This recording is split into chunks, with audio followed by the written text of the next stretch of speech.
Hey, what's going on everyone? Welcome back to Daily Downshift. Today's video is a very sad one for the Corvette community. It's almost the worst possible situation. This story involves a beautiful Sebring Orange Corvette C8 that was almost brand spanking new.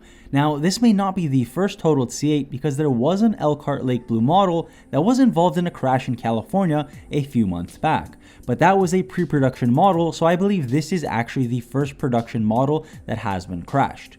The owner, an individual by the name of Junebug, was out for a ride with a passenger named Ruby after recently taking delivery from Cox Chevrolet in Bradenton, Florida, which from my understanding is just south of Tampa. The dealership posted a picture of the car under protective wraps on April the 2nd, which is exactly how the C8s come from Bowling Green, Kentucky.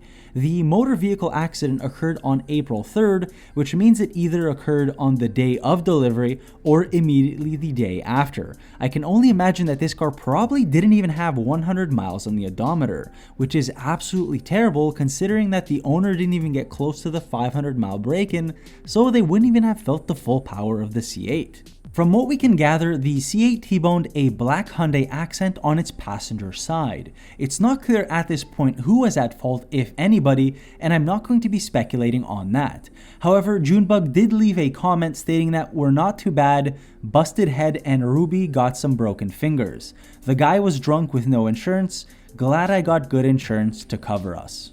As you can tell from the photos, the car's front end is entirely crumpled and I think it's safe to assume that it's a complete write-off. Luckily, the motor isn't in the front, so I'm sure somebody can make use of it if they buy it at auction. It may not be a completely lost cause, but it definitely is for the owner. Seeing as how the plant is now closed, the owner definitely won't be getting a replacement until probably well into 2021. But at the end of the day, it's just another material possession which can be replaced in due course. What's most important is the health and safety of the occupants. And from Junebug's aforementioned comments, it doesn't seem that they have life-threatening conditions as a result of the accident. So we're glad to see the safety systems of the new C8 were indeed effective. Now, if we look at the Hyundai, it clearly took the brunt of the damage as it's clearly an older model vehicle and has a significantly lighter curb weight compared to the C8. So it's really no surprise. Finally, to give you some quick specifications about the car, we can obviously tell that it's the Sebring Orange and it has the Z51 package. We can see the front lip and the Z51 spoiler in the photographs. It has a black interior as well as black calipers, black seat belts, and black rims.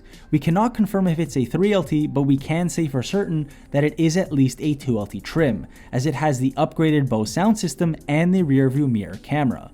I honestly wouldn't be too surprised if this was a fully loaded model, which just means this is a very, very expensive insurance claim. This is evidently any Corvette C8 owner's worst nightmare. We wish both Junebug and the passenger Ruby a full and speedy recovery. That's going to be all from me, guys. Thank you so much for watching, and as always, I look forward to your comments. Stay safe, everyone. Take care.